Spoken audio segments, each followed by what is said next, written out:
Welcome to this episode of the podcast, the Buyers Agents podcast. My name is Leon Hayes, founder of buyersagents.com.au, and we're joined today with Michael Ležaja from Pinnacle Property Agents.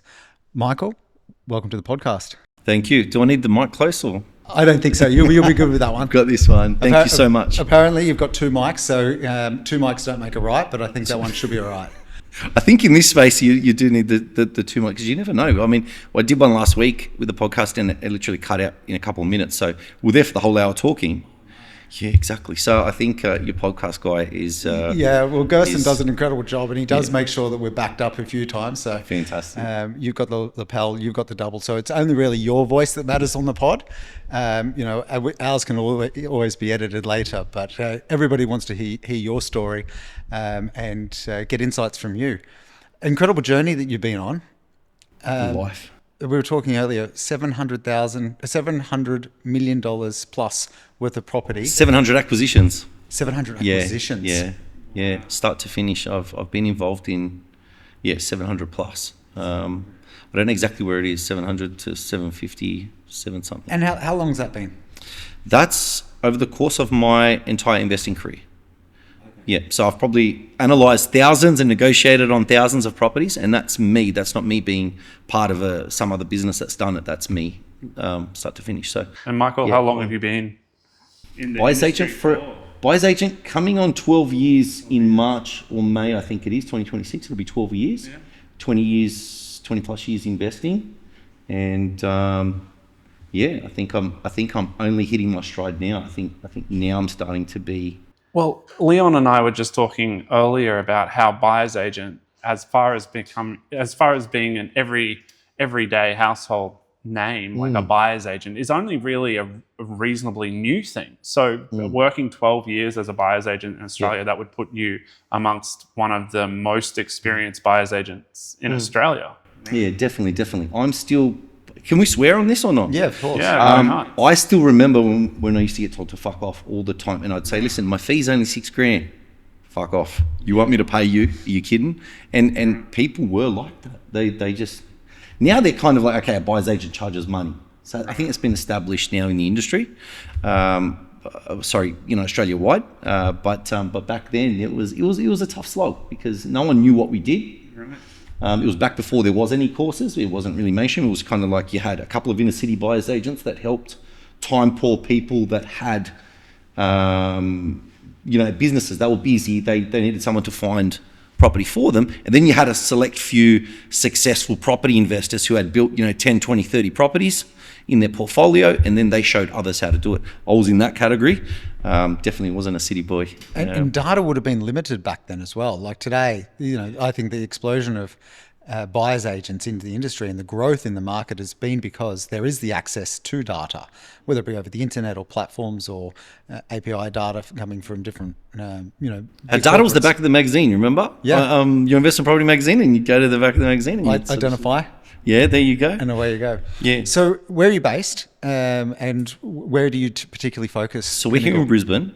We are predominantly focused on helping property investors with investment properties. We are not so much an owner-occupier buyer's agent. We are all about portfolio scale and helping people achieve their desired outcome. Now, whatever that may be, that might be looking like, I want 150,000 passive income and I want to be on a beach in Bali in 5 or 10 years. That might be, paying off your Sydney home faster by buying a couple of investment properties, not sacrificing your week-to-week lifestyle by working overtime and down paying that mortgage the old school hard way. We tend to buy the investment properties in data set areas, and those data set areas are poised for growth. And as you said, data is a big thing now. That's what we utilize.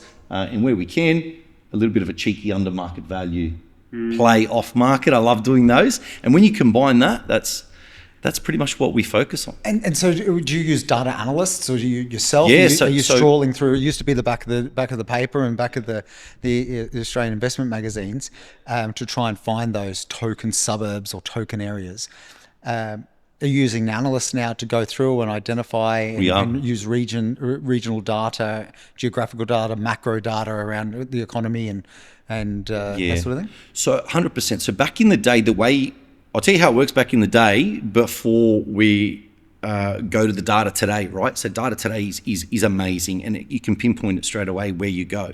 But back in the day, when we didn't have the data, we'd mitigate risk by looking for value for money properties that are that have very high rental yield. They're under market value. So if it's a $300,000 like townhouse, we'd try and buy it for $220 or $250. So you've got equity on the way in. If I need to liquidate it, I can still sell it and get out of it without losing money. Because you paid stamp duty, and you Yes. paid holding costs, and you paid legal costs to get in there in the first place. You don't want to be selling it 6 or 12 months later. And Exactly. So in a pinch, you can get out, but also buying that under market value, you could extract that equity. So cheap coat of paint, floors, and extract that equity and buy again. And we'd always buy value for money in markets that hadn't had their cycle. So Sydney pre-2013 was great. 2010, Mount Druitt, $200,000, Campbelltown, $250,000, $300,000. All of those sorts of deals were value for money because they hadn't grown since when Sydney finished 2004, right? So that was that time when we were due for the next cycle. But then once Sydney had boomed, we were then focused on Brisbane. So that's what we used to do before. And now we've got platforms like HTag Analytics. And HTag literally just narrows down where you go. And it's an amazing platform that a lot of BAs use right now. I think 1,500 BAs are on there. So Michael, if you were to summarize what the advantages are of using a buyer's agent, you mentioned some of those things about having that like depth of knowledge about it. But if there was an investor looking at possibly using a buyer's agent for the first time, what are some of those advantages that using a buyer's agent gives them? Using a good buyer's agent is not only going to assist you to achieve your goals sooner, but it's going to mitigate risk essentially, because the buyer's agents also know what to look out for and what you should be avoiding, right? Because a lot of people don't know. What's the stat that always gets thrown around? I think it's 95% of Australians only have 1 or 2 investment properties out of the ones who do invest. So the majority of them don't get to 3 or 4 or 5. And I think a good buyer's agent who has scaled a portfolio and then scaled for their clients as well already knows how to avoid those roadblocks and to get you to that 3, 4, 5, 6. You don't need to go 20 or 50 or really go extreme, but you can set up a really good portfolio if you've got someone that's experienced on your side. And why is it that you think that they get stuck at 2? I think the system's flawed. If we're going to go down a rabbit hole, I think the system's flawed. I think we're taught, accountants go to uni. In uni, you're taught depreciation. You're taught, this is what you advise your clients. Financial planners are taught certain things, and they're all stuck in their ways of doing things. And then you've got the property investors like myself, a little bit rogue, a little bit non-system style of investing, and we tend to do it our own way, which is not what they teach in schools and not what they teach in uni. Because it does, if you look over Instagram, let's say, and we know the way the algorithms work nowadays, just by our phones being on, we're talking about property investment, you're going to get hit now with every person talking about property investment, whether it's in a property investment financer, broker or an advisor, a buyer's agent or whatever it might be. And it does seem a little bit rudimentary in the fact that here's a blackboard, we're going to show you the basics of, here's the numbers, this is how it works. And for simplicity, it seems that it should just work like that.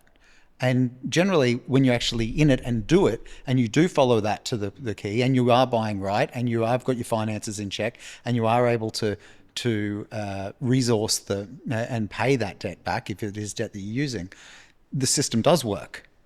And so why is it? Because that they're educated in a certain way to be conservative, the population?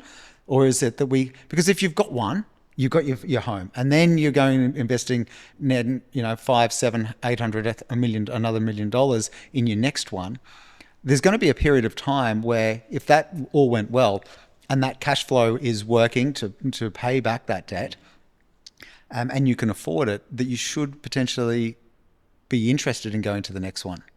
Yeah, I think, okay, this is interesting. Yeah, so the people, a lot of the people selling these sorts of things, I don't believe they know better. I don't believe they know better, and I don't believe the system's educated them on how to find the correct value. So to give you an example, You might have a house and land package, in which we're all taught house and land package is what you buy and you get the depreciation and so on and so on, right? And that's what they're taught, accountants are taught in.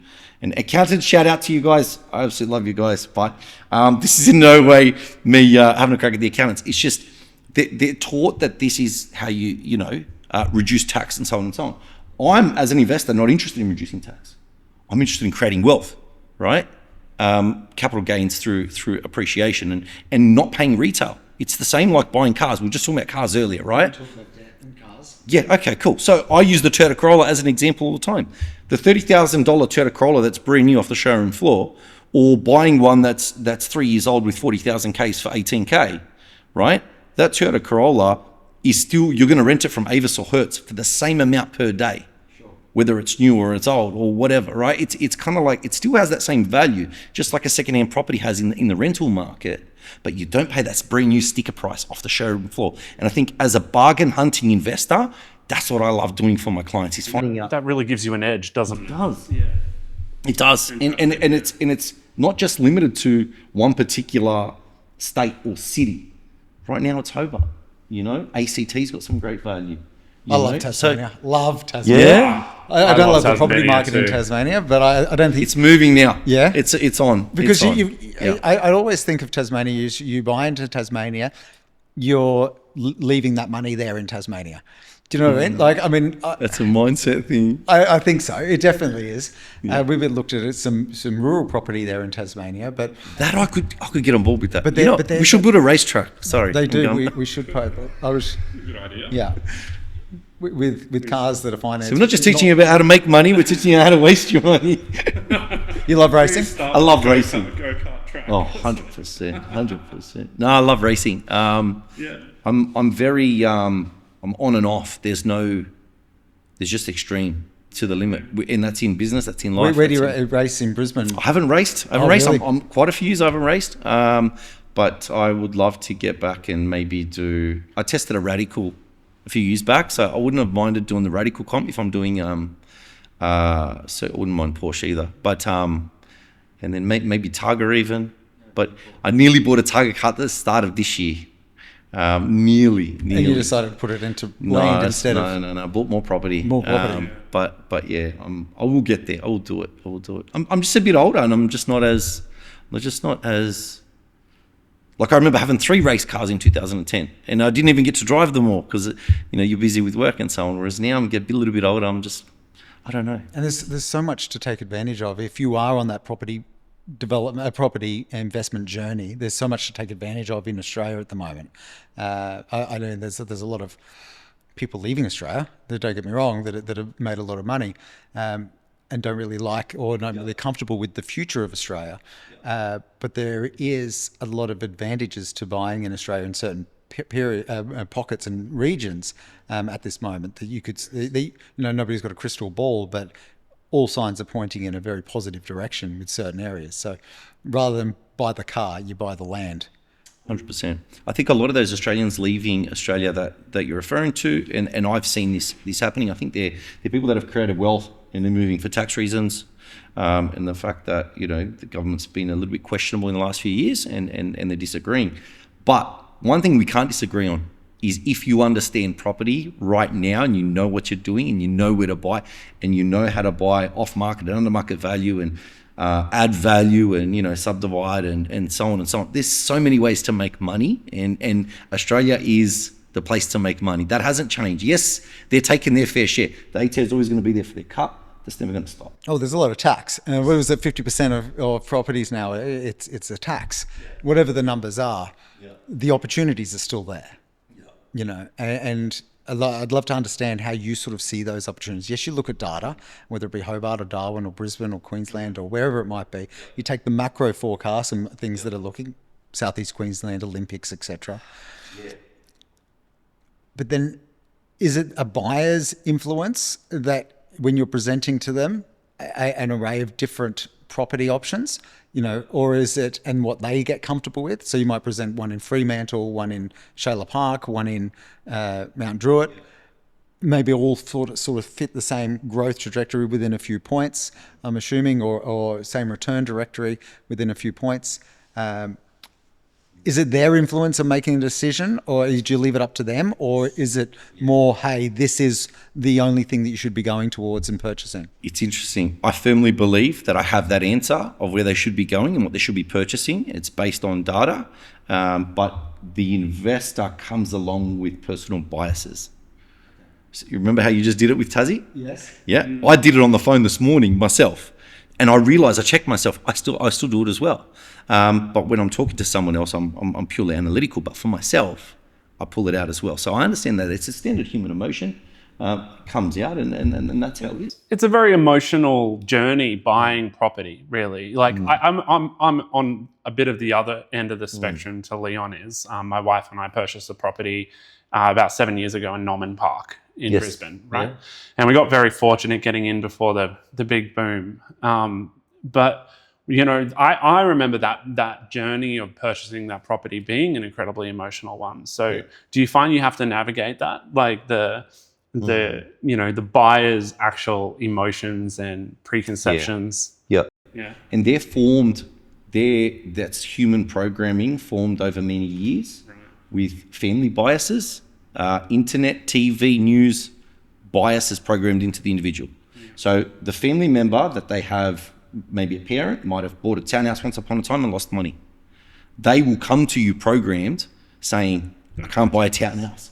I can't buy a townhouse because we lose money. In the 2010s, I heard many people tell me, don't buy Brisbane, people lose money, right? I was like, no, that's someone's lost money who did the wrong thing, who didn't know what they were doing, made a mistake, bought with the wrong buyer's agent, bought with a spruiker, off the plan, whatever. So people make mistakes and they come, or have mistakes around them. They take them and they share them with 7 other people, or over the next 70 years. Yeah. Well, they do. Bless my mum, she would always say, buy land. And I would never want to buy anything. I would look at an apartment and say, why would you buy an apartment? And then one of Australia's leading architects said to me, go and buy blocks of units if you can. And what happened to blocks of units over the past 12 months? They're all going up. And why are they all going up? Because the entry to buying land is now so far away for a lot of people that, you know, the individual unit is more of a stepping stone, whereas a lot of people were, you know, when they're buying their first home, looking to buy, you know, a 405 and get themselves going. So that personal bias is there no matter what happens. And I think it's what really sets people apart when they can make their own decisions. But they've got to make their own decisions based on information and people being in their corner like a buyer's agent. Yeah, exactly. So I'll sit with them. I'll obviously in our strategy session we'll discuss what they're looking to achieve, and we'll go about analysing the data to put them in a market that has that room for growth. So a market that perhaps hasn't done something for quite some time. So right now you could look at suburbs, and I'll throw out a suburb like Lena Valley or Glenorchy or Glenorchy, depends on how they pronounce it down there, down in Hobart. Great on the data set, decent URSAD scoring, so it's showing that the people living there are on decent wages. For example, with URSAD, you know, like Hamilton or Hendra might be a 10 URSAD, more affluent, and maybe Logan might be a 1 URSAD, right? So it's a scale of 1 to 10. So we look for the higher URSAD, market that's done nothing for some time, supply decreasing, days on market decreasing, all those key signs happening there, vacancy rates good, rents are going up, everything's trending in the right direction.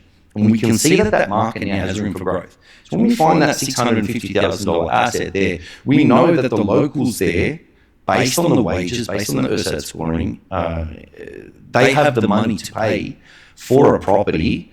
If that 650 ended up 950, they still have the wages to pay that. So that's affordability index, right? So and combined with URSAD, right? So we look at affordability, you look at URSAD, and you can see how much room there is for growth in that market. So this is how we analyse. And you analysing that day in, day out with your team of analysts is so critical to reducing that risk that you talk about. Yep. On the flip side, as an investment buyer's agent, you're bringing that service to them, to the investor, who generally, if they are buying their second property or third property or fourth property, they generally will have a full-time job. Yep. Generally, their wife will probably work as well. Yep. Generally, they'll probably have kids, or if they don't have kids, they're committed to their work and to their wife or their partner, their husband, their wife. And the result is they've Well, they definitely don't have, I'll go on record as saying that, definitely don't have the time to analyse every single suburb across every single part of Australia and really understand all of those metric scores, the affordability index, the... And when you do that day in, day out, right, you must build a certain perception that would give you, again, the advantage over somebody who's just looking casually. You know. But even over a new buyer's agent, and God bless you out there, everyone starts at a different point. But I remember when I bought 14 properties in 12 months in 2013, and I finished on 17 properties for that year. And I was 30 or 30, whatever I was, 30, 31. I was cocky, you wouldn't believe, right? Cocky, thought I knew everything. Absolute full of achievements, and I was just an absolute gun. And I tell you now, I look back, and the kid that did that had no freaking idea. And I still I had way more knowledge than, an entry level or a person that doesn't buy, right? But now with honing my craft over the last decade, the level I'm at now is I'll analyze an area in a second and a property in 30 seconds, and bang, I know it's there. I know it's good, I know it's not. It's like that. It's instantaneous that if someone watched me do it, they'd probably question my fee. It's at that level. But it took the 10 years to refine it. It's kind of like you pay the heart surgeon, an exorbitant amount of money. Why? Because you can experience one. He's good at what he does, and he does it super quick. Yeah. But you don't question the fact that he did it quick. No. And then, or the price, because I want to walk out of there, and I want to make sure that I'm going to continue to walk. Exactly. You pay the price. Yeah. And I don't actually think buyer's agent fees. How does the fees work? I mean, I don't think that everyone's different. They look particularly in the scale of what they're actually purchasing. I don't think they're that.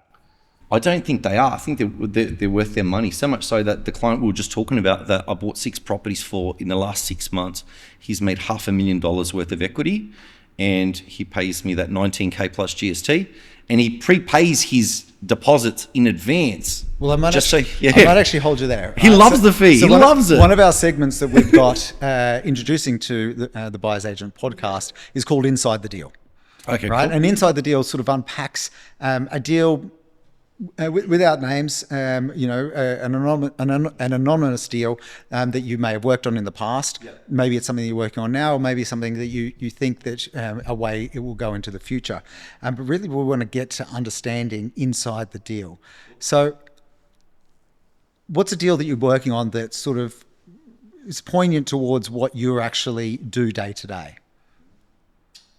Currently working on, or maybe in the last couple of weeks? Like what in the past is fine. It can be recently, or it can be currently working on. Something relevant to kind of demonstrating your craft. Okay. So buying properties off market is what I love doing the most. I find that I get an advantage off market. So I'm very vocal about I'm against auctions. So there will be buyers agents that watch this that go to auctions. You don't see me at auctions, and if you ever see me at an auction, I'll be very surprised. Okay. I do my deals on during the week, Monday to Friday, and I do them off market, and I look for the chink in the armor. So I'll look and I'll qualify agents. So I'll qualify them when I speak to them. I'll ask about what the sale process is. Are you going to multiple offer on Saturday? Am I going to be competing? Are you going to auction with the property? Okay, cool. I'll write it off. So I'll look for the agent that's running a sales campaign that's to my advantage or my client's advantage. So now coming back to the deal. For Nick, so Nick picked one up and it was $75,000 under market value. It settled about 4 weeks ago and it's already $805. Paid $700,000. And can we just unpack that a little bit from a valuer's perspective, right? Because I've had a lot of property valued in the past, and I also hear a lot on Instagram and socials about, it was X and now it's Y, 3 months, 6 months later. You even see the text messages that come through. Tell us about how the valuation works. Who's doing it? How are these ideas of, it's gone up 75,000 work? How real are they?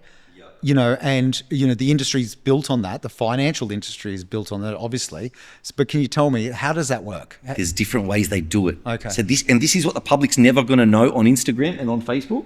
They're never going to know how they did it, how they got it. So did the agent come back and value it and just give them a higher valuation? Is the agent looking to get the business and what is called buying a listing, right? The agent could just go, I'll get you $900,000 for the $800,000 house, just so he buys it, and then he conditions you over the next few weeks, you end up getting $800 anyway. So it could be the agent misleading. Okay, so the first one is agent saying Agent it was misleading. 900, but we got it at 800, and therefore we've built in equity 6 weeks later of 100,000, or on settlement we built in this. Or it's not the case. Or then sometimes investors love the old CBA auto valuation. Okay, so this is where they've gone on to cba.com.au, typed in the address, and got a... I've always been curious Let's to talk how about accurate they are, because I'm always looking, checking my property. I'm seeing it go up, and I'm like, Let's talk about the realestate.com auto valuation that you see on there, because clients come to me and go, okay, you're pitching me this property, but the valuation's coming back at this. Well, that valuation's incorrect, because in a rising market, understand that it's $50,000 or $100,000 more. Right. In a declining market, if I was to pitch you the same property, you would say, hang on a second, it says $800,000 on the auto val, but we're buying it for $750,000. Well, it's a declining market. So the auto val is still 3 months behind. Right. So depending on which way the market's tracking, it's going to show. how does it work? The auto val. The auto val is just based on, I think they're attached to what's now known as Catality or Price Fund or something like that. So they might just be attached as an automatic sort of an 800 square meter block. That's a 3-bedroom, averaging X amount over the last 2 months or 3 months, and then that's your auto val. So it's just an automatic valuation that's not accurate, but it gives you an idea. But a lot of people go, okay, so I bought a $700,000 house. It's showing $770 on CBA auto val, but that might not necessarily mean that yours is that. So we've got an agent val, an auto val. What's the next type of You val? could even have a buyer's agent lying val. Yeah, okay. You could have a buyer's agent that just says, oh, I think it's worth this. Or they, But what for about the sake of the gram, make it, pump it a little bit. what about when it comes to like brokers, mortgage brokers, and that sort of thing? What are they using? Are they Their mortgage brokers will use an auto valuation as well. They'll use an auto valuation, but they'll have their own system. so and that's what we call a desktop val. That's their desktop val. They also do use the CBA val because I forget the terminology on the CBA val, so someone throw it in the comments. But they use that as well. If you're going to refinance with CBA, they can actually give you that desktop val on CBA at that price. But yeah, in general. And then is there any other valuations? Like, Well, obviously the on-site valuation, So or the physical- drive-by, okay, right? So an the on-site. on-site, the drive-by, they're the valuations that you're probably thinking about that you've done on many of yours. That's when the value actually comes out and says, hey, I've seen this. I know exactly what it looks like inside and out. And then they give you that valuation. thanks for that, because I think it's really important for buyers out there looking, and they're sort of seeing this, instant equity. If everybody had instant equity, I don't think we'd have a property market, right? Because it doesn't exactly work like that. No. But so they've got to be aware, that these are the different types of valuations that can happen, because the ones that matter is if you're looking for finance, it's the one that's giving you the finance and what valuation they've. Well, we've been held in property that we've done in getting a valuation. The valuation came in less than we paid for it, say, a number of years ago, was done by a drive-by val. I had a DA on this particular property to demolish, and one of the big four gave us a valuation of land value only because I had the DA. right. What a DA means in the development world is opportunity, and what opportunity means in development world is higher price, generally. More buyers. I've now got the buyer who doesn't want to reno an old Queenslander, that does want to potentially remove it, that wants to build an 800 block into two 400s. And it gives you that opportunity. More buyers can generally mean more money. But the valuation was key because it came from the financier, and the financier said, we're only going to get it at land value. So I appreciate you unpacking that. So if we go back to this inside the deal, Yes. you're working with Nick. Nick has been, what does Nick look like? Is Nick a Family man. family man? Family man. Job? Just had a baby. He's a hard worker, but understands property investment and understands how to protect borrowing capacity. So and understands that and pulls a trigger on a deal super quick. understands what a good deal is, has trust in me, knows that I'm good at what I do, and he's just like, yep. Trust is a really important thing when working with a buyer's agent, isn't it? Yeah. It is. So I actually have a question. It might be a bit silly, but listen, Queensland's really hot. Right? Yeah. Really, really bloody hot. It is. So how does having a pool affect the property value? For an owner-occupier home in an owner-occupier area, and this is my investment cap on now, having a pool in Queensland in a home that's an owner-occupier style home, that's a positive. A pool on the back of a 3-bedroom, 1-bathroom, no car garage, Woodridge, central type of property, no.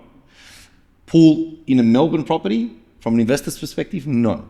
Right. No. Pool in Townsville, Darwin, Cairns, climate's great, pool all year round is usable.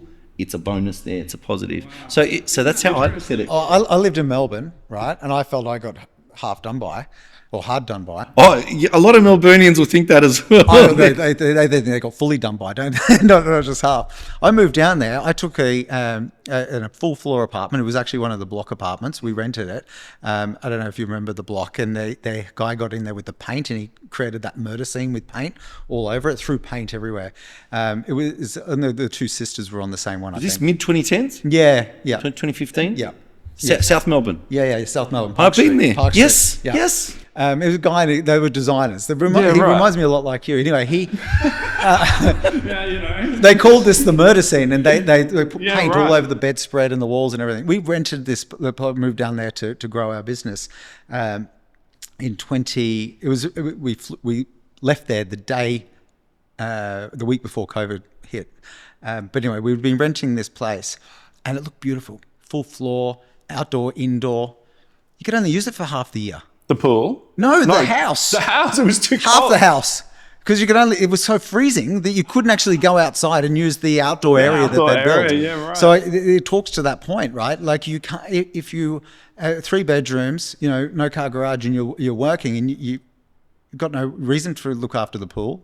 No reason to use it. You're not going to use it. We have a pool, right? We have and it's an old pool, 55,000 litre monstrosity at the back, kidney bean shape.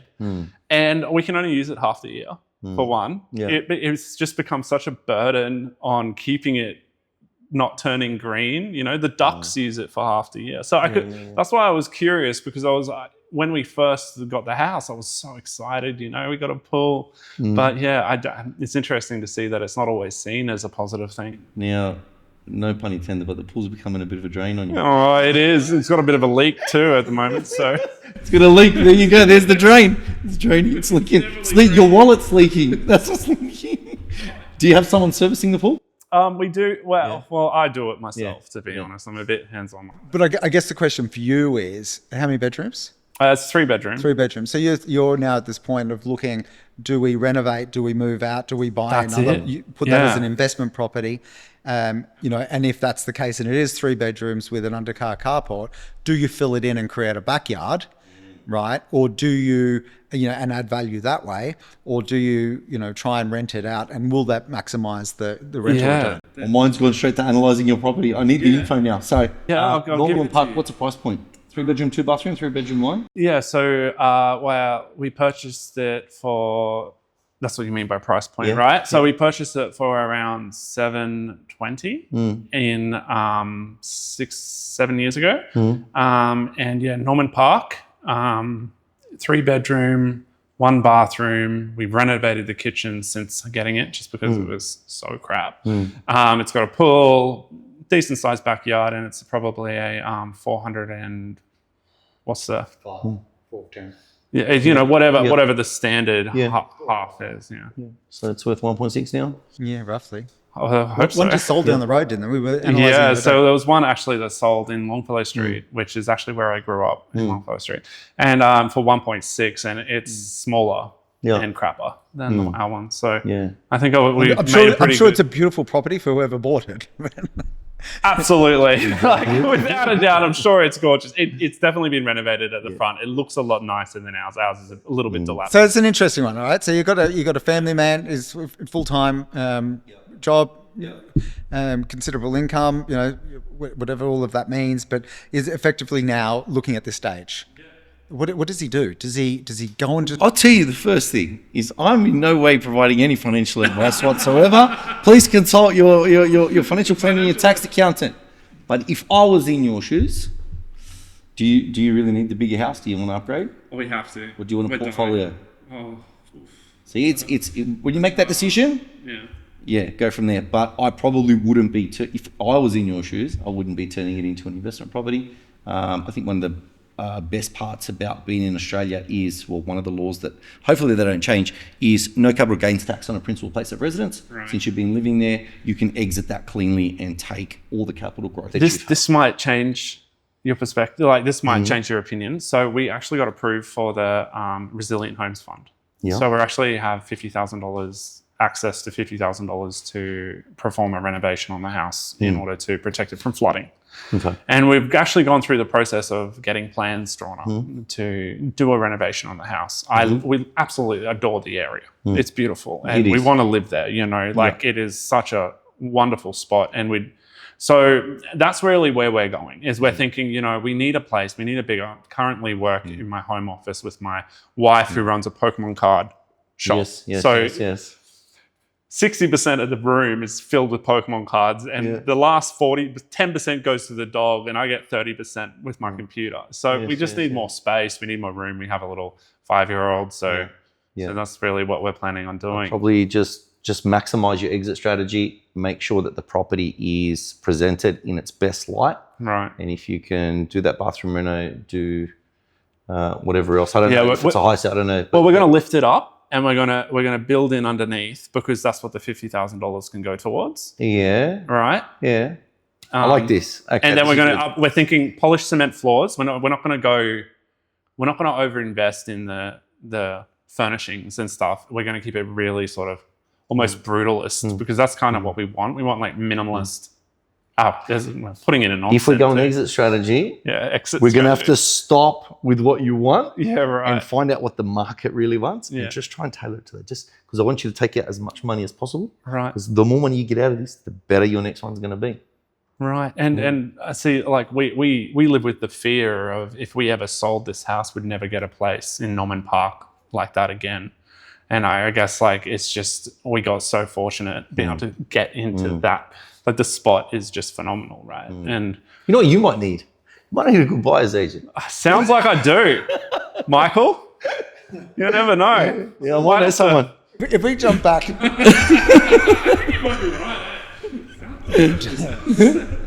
if we jump back 12 years ago, and you're starting out, we talked about data not really being existing. Yeah. And now there's all these sources of data, probably too much data.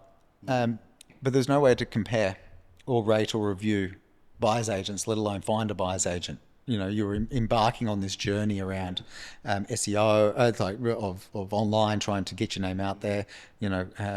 How did you find people in those early stages? Yeah, it's very tough. Referral partners are always a good source of clients when you're starting out, and I think a lot of people are always chasing. Like in our space, they're chasing the mortgage brokers and they're chasing the accountants and all the related fields to the buyer's agent space. But yeah, I think with time you grow. You just grow organically anyway, because your word of mouth starts coming out and so on and so on. But when you start out, it's very hard. It's because as a buyer's agent, you're wearing many caps. Yeah. And from a digital perspective, and what were you doing in these early stages or early days about digital, and what do you do now? Had a website. I just had a website. Didn't we all? Yeah. And then one website. But I got Facebook for my first buyer's agent because I didn't have Facebook until the buyer's agent business. I'm showing my age now, but yeah, it was. And when did you introduce your podcast? My podcast started a year and a half ago. And how's that impacted your business? We just hit 1,000 subscribers now on YouTube. So whoever's watching, get out there and subscribe. Pinnacle Buyers Agents on YouTube. we will link it below, and all the details, obviously. Thank you. And you can also, through buyersagents.com.au, through your Awesome. profile, Yes. a link to the podcast is there, episode shots are there, all your socials are there as well. You can even post your podcasts on, we built buyersagents.com.au to be basically an SEO powerhouse from the ground up. So as soon as you start creating posts and building out your portfolio and profile, all of those SEO hard links get basically propagated and distributed. Yeah. All of those backlinks going to your website. Have you had any? We could do some more. We could do some more SEO for sure. Absolutely. Well, it's just consistency, right? Yeah. And a bit of being dynamic as well across the multiple levels, podcast and video, and case studies. It gives and that insights, richness, and all of that richness across all of the different types of media. But have you noticed over the past 12 months any customers, buyers coming to you and saying, "Hey," yes, we've been growing. We just had our second best month of the year. and is that some of that down to that exposure that you've had? We've had our biggest year now, most turnover. That I've had in a long time. And can you attribute some of that to your marketing and to the way in which you? I attribute it to my focus. Yes, right, okay. Yeah, I attribute it to my focus. I gave up alcohol 2 years ago. Yeah. And that was a big thing for me. And I think whilst I've done the BA thing for quite some time, I think really maybe loving life a bit more and really having my purpose and enjoying helping people scale. I'm getting so much out of this, and it's rewarding me because I'm enjoying it, I think. So your story about how you kind of left school, not being the right type, or probably a bit neurodivergent. Not a model like me. student. Not a model student. Well, listen, I feel you, right? I'm sort of in the same case. I don't never really fit into the right mold of school. That was an incredible story. Could you tell me a little bit more about that journey and how you came to be a buyer's agent? The buyer's agent. So back in the day, there was no course. So you became a buyer's agent because it was the next step. But I didn't actually want to be one at the time. Right. This is what's odd, considering I love what I do now, and I'm living for what I do now. So when you ask me about, do you have a race car right now? I was like, I get my dopamine from deals. Yeah. But look, leaving school, I struggled to sit still and learn at school. Unless it interested me, forget about it. You couldn't sell me the HSC scoring. I wasn't buying it, and I didn't really care for it. So, ended up being a security guard, got my security license, and started a little business subcontracting, and bought my first home, and then that business went belly up, and I only had a few contracts, and that sort of fizzled out, and then I mortgaged my house and took whatever I could out of that and set up a website and Google Ads and everything back in 2008, and became a business development manager for my own business myself. Without all self-taught too. Self-taught, like I didn't know how to do any of this. I just went around and looked for work, and then within 18 months we scaled to 80 full-time and part-time staff. In 18 months, it was super cool. Incredible. Yeah. Like Leon and I have started lots of businesses over the last couple of years, and it's not an easy thing.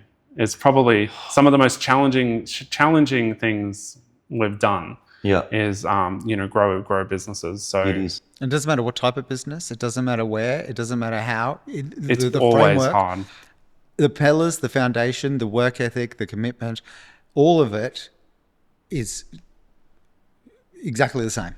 Do you know what I mean? It's necessary, right? And by being exactly the same, it's necessary, whether it's in security or as a buyer's agent or in technology or in health and fitness.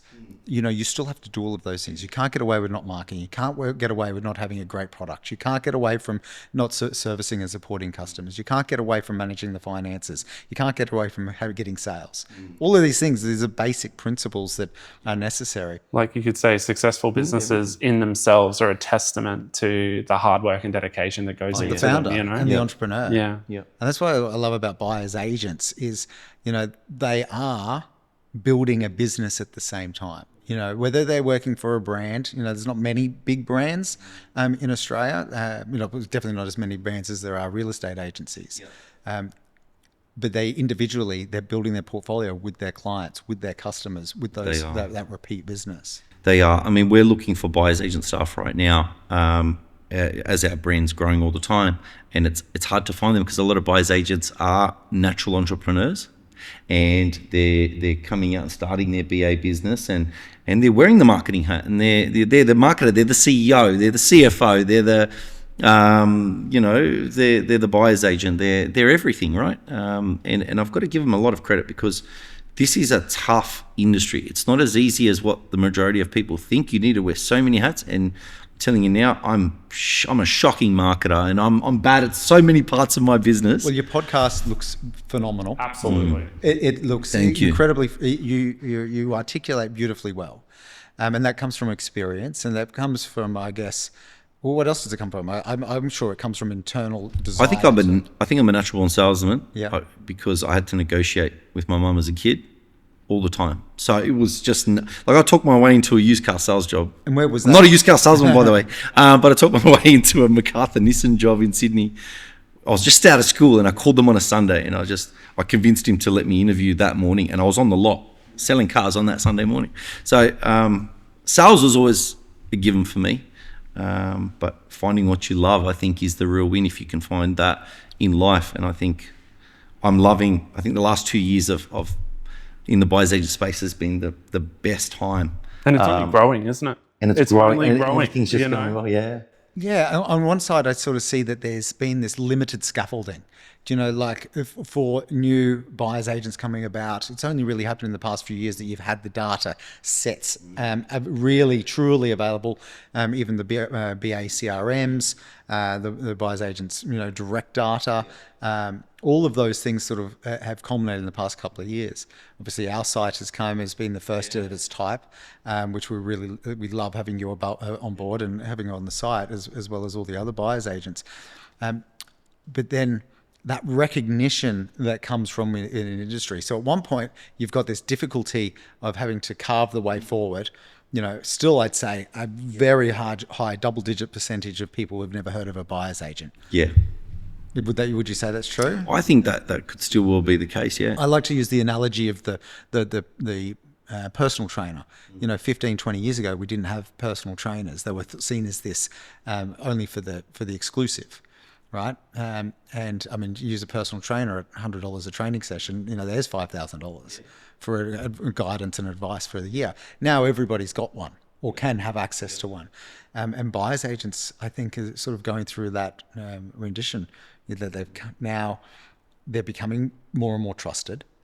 The decade of experience that the likes of buyers agents like yourself have got count for something.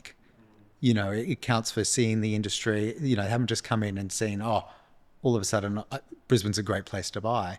It's this particular house on this particular street in this particular location because of all of the knowledge and all of these new things that have happened in the past 24 months. Yeah, knowledge is key. I think knowledge is key no matter where you're at.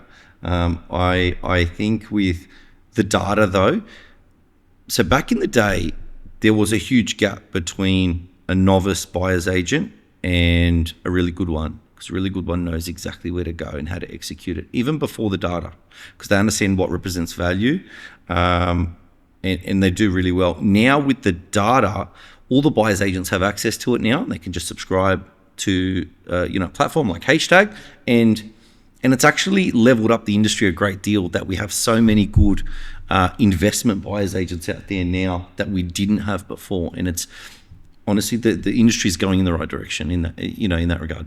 And you were incredibly gracious with your time and giving us guidance when when we were coming into building buyersagents.com. I'm excited for buyersagents.com. Oh, well, thank you, and we're excited to have you as part of the team on board. As one of our pro buyers agents.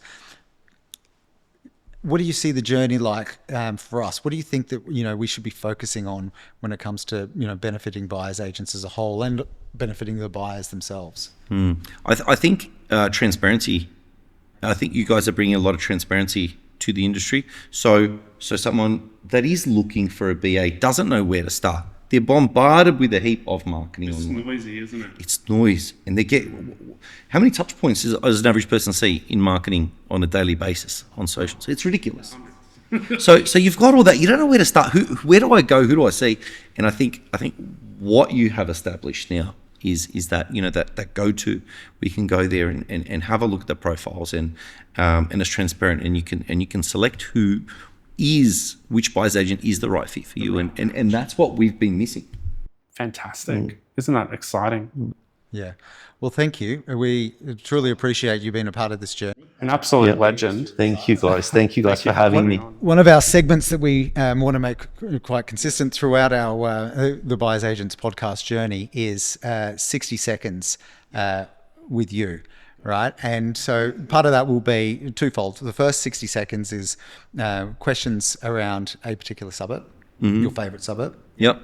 And then the second part, Eugene will have a series of questions for you around purchasing, right? So there's no right or wrong. It's really just to get your insights of what you think when it comes to the suburb file, so to speak. So the way we're going to run this, right, is I'm going to give you a number, and we're going to imagine I'm handing you this amount of cash, right? Yeah. And you're going to give me the suburb that you think is the best bet to use all of that money, right? So we're going to start off with... It's not so much the strategy, it's just the suburb. Just the suburb, okay. Right? Like for now, we might circle back and I'll ask you some questions afterwards. All right, you ready? Cool. All right, $5 million. $5 million. Where are you buying? $5 million? This is going to be an unpopular Brisbane comment, but it would be, I don't know, I like Manly. Manly Women. Nice. I agree. Nice. I love Manly. I was there yesterday. This is the Sydney Bayside. More so than Brisbane River. I don't want Brisbane River. I want Bayside. If we had a tunnel from Brisbane to Manly, it's the gateway to the... Why is it so underrated in Brisbane? It still is. Back in the day, Wynnum used to be a bit of a rougher suburb. It was. And, my wife, she grew up in Manly, right? And it was rougher, but then as it sort of gentrified a little bit more, it's just beautiful. I don't know if you've got... Have you seen their rugby field? The rugby field is down next... Yes. Oh, my goodness. Yeah. It's beautiful. You go down there, it's got idyllic, you've got the hills, the roaming hills, everywhere can see. Great spot. Great, good. And it's just access to Stratty as well. And hopefully you don't have to spend $5 million to get out there, but you probably do. You put your boat there. All right. Next number. Let's just halve that, 2.5 mil. $2.5 million. $2.5 million. Are we talking Australia? What are we talking? Australia-wide. Oh, Australia-wide. Okay, cool. So, okay. You know what, though? Regardless of, I've left Sydney in 2016 and I don't want to go back. So you couldn't, even if you gave me the money, I don't want to go back to Sydney. So definitely there's a Brisbane, I can't believe I didn't think of this. Sunny Coast. Yeah. Sorry, because I'm thinking Brisbane because we're in Brisbane. Sunny Coast. Sunny Coast is so underrated. I'd go Sunny Coast with the $5 million. Yeah. But if I was in Brisbane, it would be Manly. Gold Coast, I'd kind of skip. Yeah. Just because I'm not at that point in my life. But honestly, Sunshine Coast, very underrated. A lot of people from Melbourne, Sydney moving there. It is this family-centric community that doesn't have the flash and pizzazz of the Gold Coast and the that sort of lifestyle. It's just. So to give you an idea, I had lunch at Sanctuary Cove the other day, and it's very watches and Bentleys and that sort of style. Like I've got the fancy glasses and I'm fancy. In Noosa, you could walk around, and I love Noosa, absolutely love Noosa. You could walk around and you'll see people, $40 million net worth. You wouldn't freaking know it. Yeah. You're also $5 million for a one bedroom on Hastings So humble, Street. yes, but very humble, very fitness lifestyle, down to earth. Where Sanctuary Cove is a little bit like we have money and we want you to know it, Yeah, beautiful. So 2.5 we're spending somewhere in the Sunshine Coast. Let's just go straight down to $1 million flat. $1 million flat. Can you buy anything? $1 million flat. Is this to live in or an investment now? Let's go investment. Let's stick to your. If I could go investment, I'd try and halve the 1 million into two 500 purchases. Yeah. And I'd go 2 data set areas, and I'd go a $500,000 under market value purchase in Hobart. Yeah. And then I would try and buy another 500 somewhere I'd probably go Melbourne. Right. Yeah. So something really far. Probably go Melbourne. Yeah. Amazing. And Wow. I think that answers the Such great 500,000 insight. as well. What's Such that? great insight. Yeah. Isn't it? Isn't that great? I love it. Thank you. There's ways in which you break it down, but then also there's different ways in analyzing it. It's kind of like, well, if I did take the million, would I go to another area that maybe doesn't have as good a data set, but the asset that I buy might be a subdivision block. Right. Like, for example, one of my purchases last week was 5 hectares, and I'm going to add another property to it and so on. But the data for the area it's already a little bit of an expensive area. It's not somewhere based on data you'd buy, but you're buying it for the actual play. So there's so many ways to analyze this, isn't there? I've got 10 questions, 60 seconds. Go for it. You pick the suburb, and I'll hit you with the questions. Now, these can be a suburb that you like, suburb that you enjoy. Maybe it's a suburb that you live. Maybe it's a suburb that you're keen on. 60-second suburb snapshot. Give me a suburb, and I'll give you the 10 questions. Or you can defer to me and I'll pick the suburb. Yeah. Yeah. You know what? Let's go one that everyone knows and everyone does. Let's go Logan. Let's go Logan. I'll put an asterisk on this. And because I do investment, that's the only reason. I'm from Logan. I went to primary school in Logan. I went to high school in Logan. I am straight out of Logan. I think Logan is an incredible place. But I've got to say, he's not giving Logan vibes. Oh, so look, there's been. Mate, I went to Springwood Primary. Springwood's a classier part of Logan, though. Springwood's so I'm going to get there. I went to Springwood Daycare on Springwood Road there. Then I went to Rochdale South State School. Then I went to Kimberley Park State School. Then I went to school down the Gold Coast, and then came back. And then I went to Chisholm College. I love Logan. Like, I actually think it's really really nice. interesting, right? Back in the day, in Shayla Park, my parents bought house and land at the time, $35,000 for a block of land, and My parents in the same- house and same everything, boat. $145,000. Anyway, so we're going Logan as a region, not so much as a suburb. All right, 60 seconds on the clock starting now. How would you describe Logan in 3 words? What would they be?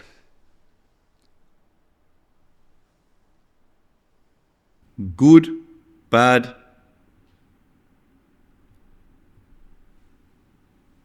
I don't know, nice as well. Nice. There's nice areas. Okay, and what type of buyer is moving there right now? We have still investor activity, but we have a lot of owner-occupiers buying in the sub-million category. So everything under $1 million is hot in Logan And right what's now. driving demand there? There is a lack of supply. Yeah, it's just that there's nothing there. There's a first homeowners grant now, lack of supply, constant interstate migration. We have more interstate migration in Queensland than any other state. What's the biggest misconception? This is a good one. What's the biggest misconception about people have about Logan? That everyone's a nice junkie. Yeah, I agree. Absolutely. That might just be a couple of streets. It's not. It's not the whole thing. No. And we've got two sides of Logan, right? And both sides, they've got their pockets of greatness and they've got the pockets of decay and rejuvenation. So I'll add a few extra seconds on because I'm talking. What's the one local landmark or cafe that sums up the vibe in Logan? I don't know. Maybe Not Fitzy's. Maybe.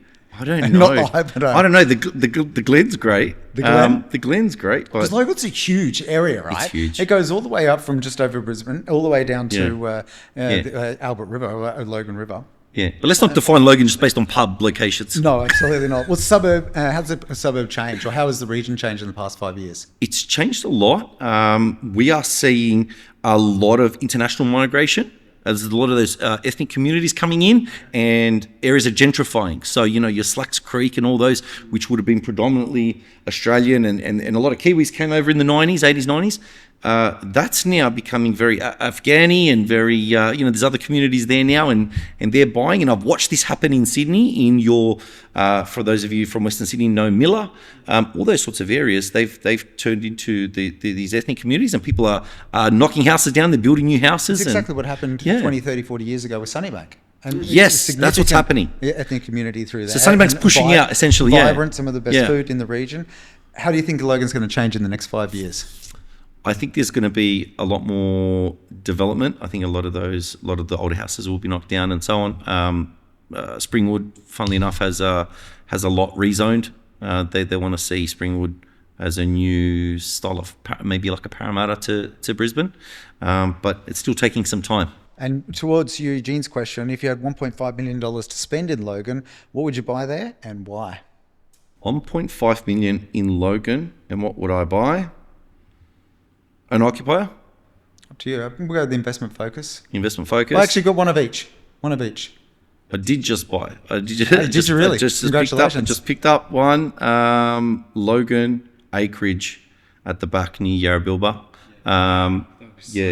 Yeah, that's a good one. But honestly, I really love when you're driving up the highway into Brisbane on the right-hand side of the highway, that Shayla Park that you mentioned, that Cornubia Logan home, and if you just go out to the side a little bit, you can even get your hands on some acreage there, and you're not far off from the highway. Carbrook, Cornubia. Cornubia, it's gold. Yeah, and I think that's the diversity of Logan. That's what brings it, right? It's got your high density living. It's got some huge industrial works, Underwood and into the back there, all the way out to the likes of Yarrabilba and those new developments that are happening, the acreage arts that are happening along the river at Logan there. So yeah, I think it's I think it's underrated. I think I've seen the numbers. I came back and I was like, I was living in Ireland. I came back at 2022, and we sort of looked at it. I was over there at that time, and I was looking, can we buy some properties in Logan? A bit of a nostalgic factor. Probably shouldn't have that. And I was looking, and they'd gone from the $500,000 405, and there were actually the bigger blocks there, like 5 6s. Gone, and now it's the 7 8s, and now it's approaching $1 million. Isn't that wild? Fascinating. Well, Michael, thank you very much. We wish you well in your journey. Thank you. Love to have you on the podcast again, and share the journey as we grow and as you continue to grow. I'm excited to watch the journey. Big things ahead. And we'll make sure that we link all of your contact details, all of your podcast, link that through on our socials and on YouTube. That's and amazing. Spotify. Very grateful. Thank you all for having me. It's been great. For those of you in the background who don't know, I came late. So I appreciate you guys waiting for me. So it was a great episode. Thank you for having me. Thanks very much for joining us. Thank you.